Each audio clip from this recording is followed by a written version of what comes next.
Welcome friends, अभ्यास online class की इस नए वीडियो में मैं कृष्ण आप सभी का स्वागत करता हूं। दोस्तों, कंपटीशन के इस दौर में हम लोग लगातार तैयारी कर रहे हैं। एसएससी के द्वारा जो एग्ज़ाम जारी हुआ है, वैकेंसी जारी हुआ है सब इंस्पेक्टर के लिए, उसका प्रिपरेशन लगातार कर रहे हैं। तो दोस्तों, हम लोग इस वीडियो में बाकी वीडियो की तरह भी ओल्ड क्वेश्चन पेपर पर डिस्कस करेंगे। तो दोस्तों, ये इस वीडियो सीरीज़ का 8वां नंबर का पार्ट है। अन्य पार्ट को जरूर देखिए। ओल्ड क्वेश्चन पेपर का हम लोग लगातार डिस्कस कर रहे हैं। आज बात करने वाले हैं दोस्तों 2012 में पूछे गए प्रश्नों के बारे में। तो दोस्तों, 2012 में जो प्रश्न पूछे गए हैं तो उन्हीं 4 क्वेश्चन को हम लोग डिस्कस करने वाले हैं इस वीडियो में। तो वीडियो पर बने रहिए, वीडियो को बिना स्किप किए अंत तक जरूर देखिए और चैनल को अभी तक आपने सब्सक्राइब नहीं किया जरूर सब्सक्राइब करें जो नए स्टूडेंट है।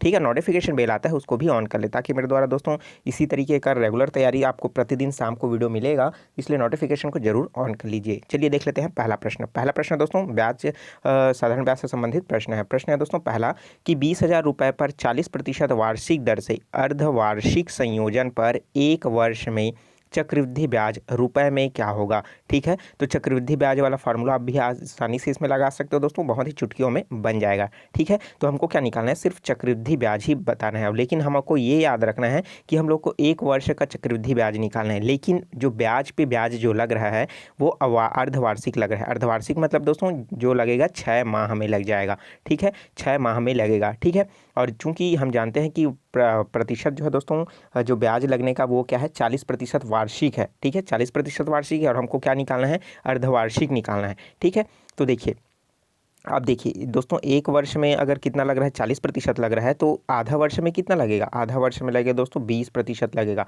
दोस्तों क्वेश्चन समझ आ गया होगा। और मेरे बताने से पहले अगर आप सॉल्व करना चाहते हो तो वीडियो को पॉज कर दीजिए, खुद से कॉपी पेन उठाइए, सॉल्व कीजिए, कमेंट करके मुझे जरूर बताइए कि 4 में से कौन सा ऑप्शन सही है। ठीक है, चलिए देख लेते हैं दोस्तों। अब 6 माह अर्धवार्षिक बोल रहा है तो पहले क्या निकालेंगे, 6 माह का निकालेंगे। तो 6 माह का निकालेंगे दोस्तों तो 20,000 का 6% कितना हो जाएगा पहले देख लेते हैं। ठीक है, तो दोस्तों 20,000 हो गया तो क्या हो जाएगा, ये 20,000 हो गया। ठीक है, चलिए देख लेते हैं, ये 20,000 हो गया, उसका 20% निकाल लेते हैं तो क्या हो जाएगा, ये हो गया 20,000 का 20%, ये इस तरीके से। ठीक है, चलिए इसको कर देते हैं, काट देते हैं, यहाँ से हो गया, ये कट गया, ऊपर से ये कट गया, तो क्या हो जाएगा 2,000 दूनी कितना हो जाएगा, ये हो जाएगा 4,000 रुपये।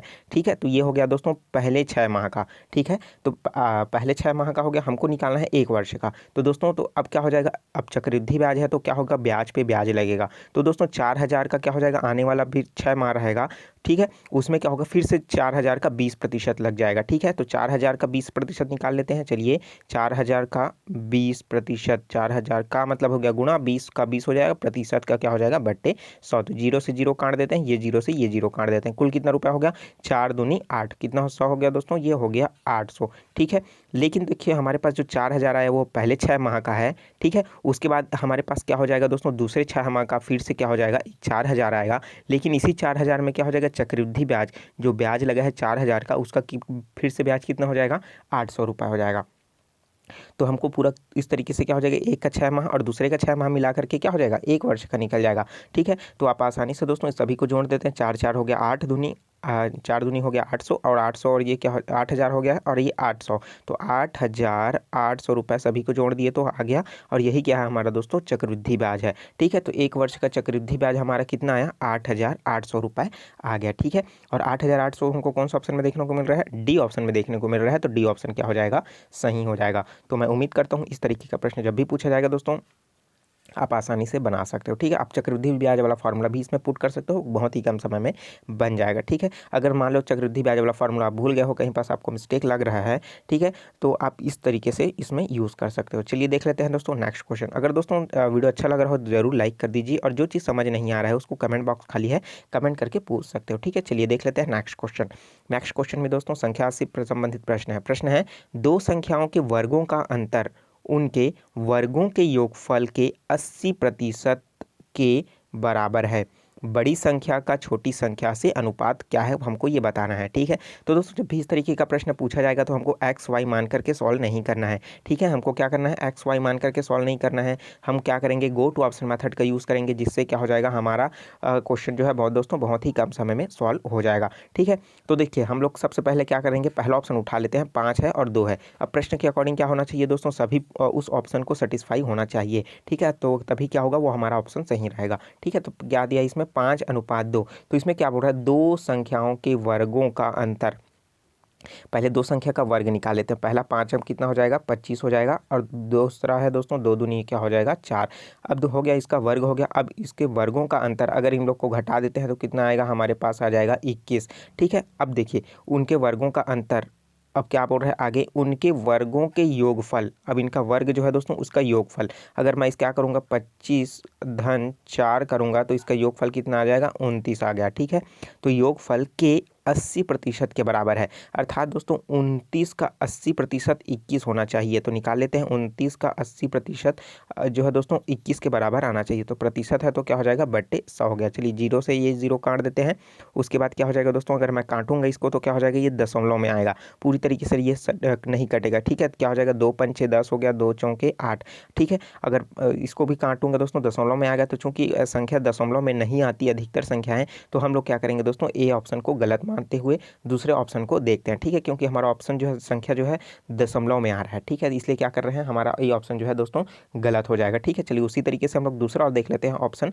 तो क्या हो जाएगा, दो संख्याओं के वर्गों का अंतर। तो दो संख्या क्या है 3 है, तो क्या हो जाएगा 3 तिया 9 हो जाएगा, और दूसरी संख्या क्या है 1 है, तो 1 का वर्ग क्या हो जाएगा 1। इनका अंतर कितना हो जाएगा दोस्तों, 1 में से 9 में से 1 घटाएंगे तो 8 हो जाएगा।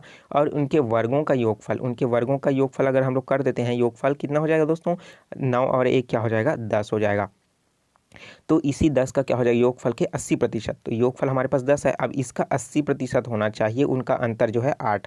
ठीक है, तो क्या आएगा, क्या चल देख लेते हैं, 10 गुणा 80 मतलब 10 का 80 हो गया। अब बट्टे प्रतिशत निकाल रहे हैं तो 100, तो क्या हो जाएगा, ये जीरो से ये जीरो कट गया, ये जीरो से ये जीरो कट गया। ठीक है, अब बचा क्या 8, चूंकि हमको क्या लाना था 8 ही लाना था, और हमारा क्या आ रहा है 8 ही आ रहा है। तो हमारे पास दोस्तों वो जो बड़ी संख्या और छोटी संख्या का जो अनुपात है वो किस अनुपात में है, 3:1 के अनुपात में है। चूंकि हमारा सी ऑप्शन जो है सही हो जा रहा है, तो हमको अन्य ऑप्शन चेक करने की ज़रूरत नहीं है। अगर आपके पास समय है दोस्तों एग्जाम हॉल में, तो आप आसानी से चेक जरूर कर लीजिए एक बार। ठीक है, तो चलिए उम्मीद करता हूँ इस तरीके का प्रश्न जब भी पूछा जाएगा गो टू ऑप्शन मेथड से आप सॉल्व कीजिए, आसानी से सॉल्व हो जाएगा। चलिए देख लेते हैं नेक्स्ट क्वेश्चन। नेक्स्ट क्वेश्चन भी बहुत ही इंपॉर्टेंट है, और इस तरीके का प्रश्न दोस्तों औसत का है। यहाँ से दोस्तों ये भी 2012 में ही पूछा गया है, और यहाँ से दोस्तों एक सवाल जो है औसत से पूछा जाता है। प्रश्न बहुत ही इंपॉर्टेंट है, चलिए देख लेते हैं। प्रश्न है 14 विद्यार्थियों के औसत अंक 71 थे। ठीक है, 14 विद्यार्थी हैं जिसका औसत अंक कितना 71 था। बाद में यह पाया गया कि एक विद्यार्थी के अंक को गलती से 56 के स्थान पर 42 लिख दिया गया है। ठीक है, तो 56 है दोस्तों, उसकी जगह क्या लिख दिया गया है 42 लिख दिया गया है। यदि एक अन्य विद्यार्थी के अंक है उसको 32 के स्थान पर 74 लिख दिया गया है, तो सही औसत ज्ञात करना है। दोस्तों हम लोग अधिकतर क्वेश्चन सॉल्व किए हैं जिसमें एक ही मिस्टेक रहता है, उसको सॉल्व करते हैं। लेकिन यहाँ पास अगर प्रश्न में देखें तो हमारे पास क्या हो रहा है, दो मिस्टेक देखने को मिल रहा है। एक तो है दोस्तों 56 के स्थान पर 42 लिख दिया गया है, और एक क्या है 32 के स्थान पर 74 लिख दिया गया है। अर्थात जहाँ पास ज़्यादा था वहाँ पास कम कर दिया गया है, और जो कम है वहाँ पास क्या कर दिया गया है ज़्यादा लिख दिया गया है। तो हमको क्या करना है, इसी को मेंटेन करना है। तो ठीक है, तो इसको क्या करेंगे दोस्तों, उसको एक्स वाई मानना नहीं है। ठीक है, मैं घुमा के बता नहीं रहा हूँ, इसको शॉर्ट तरीके से बता रहा हूँ। देखिए हमारे पास जो पहली गलती हुई है, पहली गलती उस जो अध्यापक है उसके द्वारा अगर किया गया होगा, तो जो 56 के स्थान पर कितना लिखा गया है 42 लिखा गया है। कितना लिखा गया है 42 लिखा गया है, मतलब बच्चे का अंक कितना है 56 है, लिखा गया है 42, मतलब क्या कर दिया गया है अंक में कमी कर दी गई है। ठीक है, मतलब क्या हुआ है अंकों में कमी कर दी गई है। तो कितने की कमी हुई है, तो घटा देते हैं, 56 में से 42 को क्या कर देते हैं दोस्तों घटा देते हैं, तो क्या हो जाएगा, ये हो जाएगा 6 में से 2 गया क्या हो जाएगा 4, और 4 में से 1 गया ये 14। ठीक है, 14 हो गया। ठीक है, यहाँ तक समझ आ गया। मतलब उस अंक में हमको क्या करेंगे 14 और जोड़ेंगे, तब क्या हो जाएगा हमारा सही औसत आएगा। ठीक है, तो ये तो हमारा एक गलती सुधर गया। ठीक है, अब दूसरा गलती सुधारते हैं कि हमारे पास क्या है 32 के स्थान पर कितना लिख दिया गया है 74। ठीक है, तो मतलब इसको भी क्या करेंगे घटा लेते हैं कि यहाँ पर देखिए 32 आया था, मतलब बच्चा क्या है कम नंबर लाया था, उसके स्थान पर उसको क्या कर दिया गया है 74 नंबर दे दिया गया है। मतलब क्या कर दिया गया है ज़्यादा नंबर दे दिया गया है। तो कितना ज़्यादा नंबर दिया गया है तो उसको देख लेते हैं। तो 74 में से हम लोग क्या करेंगे, फिर से 32 को घटा देंगे, तो क्या हो जाएगा 4 में से 2 गया क्या हो जाएगा 2, और 7 में से 3 जाएगा, तो हमारे पास कितना बच जाएगा दोस्तों, हमारे पास बच जाएगा ये हो जाएगा 4। ठीक है, तो ये हो जाएगा 42। मतलब कितना अंक अधिक दिया गया है दोस्तों, इसको 42 अंक जो है अधिक दे दिया गया है। ठीक है, तो कितना अंक अधिक दे दिया गया है दोस्तों, 42 नंबर अधिक दे दिया गया है।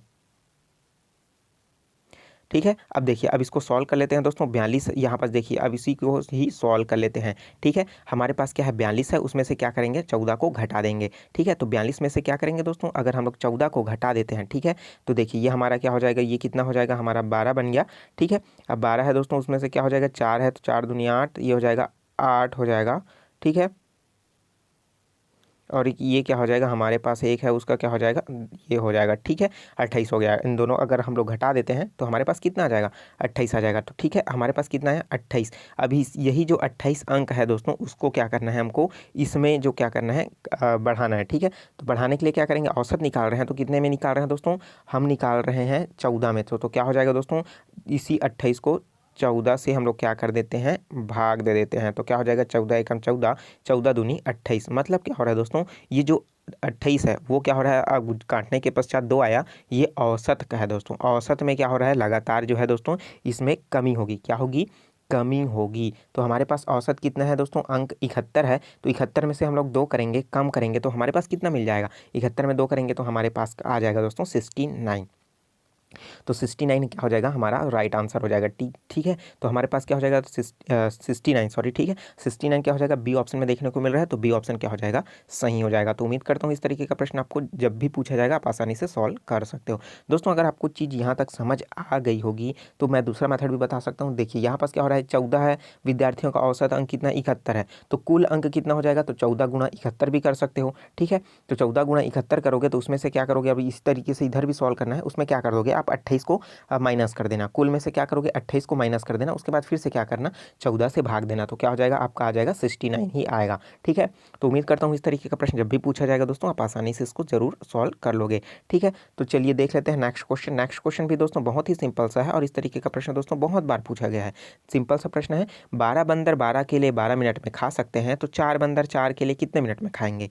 आप आंसर लगाओगे फट से 4 में। ठीक है, ऑप्शन सी में, चूंकि क्या हो जाएगा, गलत हो जाएगा। तो जल्दबाजी नहीं करना है, क्वेश्चन को समझना है। ये उसी तरीके से फॉर्मूला बनेगा दोस्तों, MD वाला जो फॉर्मूला है, मजदूर और कार्य वाला, उसी तरीके से फॉर्मूला में ये बनेगा। ठीक है, ये क्या है, MD है और अपन क्या हो जाएगा, W बराबर क्या हो जाएगा, MD अपॉन W। तो यहाँ पास 1 2 मान सकते हो, ये हो जाएगा 1 1 1 और ये क्या हो जाएगा 2 2 2।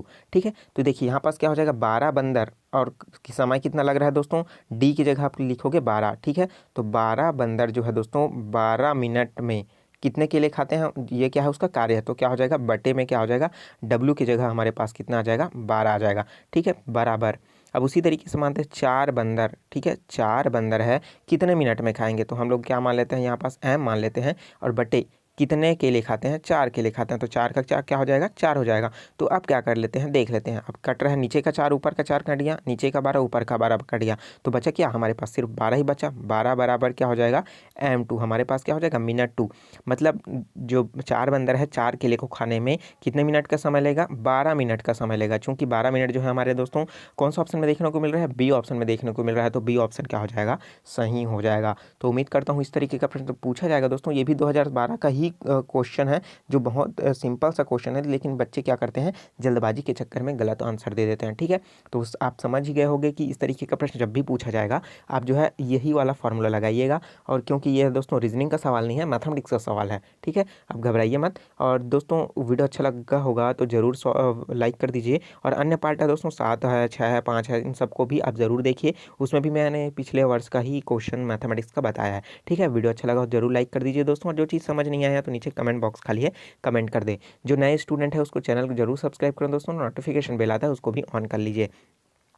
SSC के लिए कौन सा बुक बेस्ट रहेगा, मैथमेटिक्स के लिए मैंने नीचे लिंक दे रखा है दोस्तों, वहाँ उसको जरूर चेकआउट कर लीजिए।